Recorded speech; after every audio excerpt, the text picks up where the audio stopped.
Hey everyone, and welcome back to another video. In this video, I'm going to show you how to change the batteries on your Honeywell thermostat. So this video is going to be particularly useful for individuals who have basically this bat notification, and you can see right there, the battery is low. So in order to change the battery, what you've got to do is that you want to go ahead and pull this straight out forward. Now be careful just because there are pins and you want to make sure that you don't kind of damage those pins. So simply just pulling the actual thermostat straight out forward, this is what you end up having. So this right here requires two AA batteries.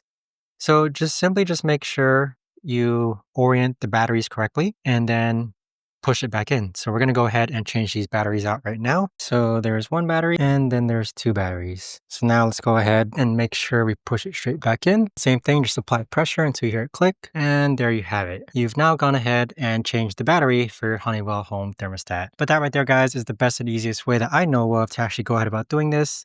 If you guys know of a better, easier way, let me know in the comments down below. I would love to know. Thanks so much for watching, everyone, and I'll see you guys all in the next video.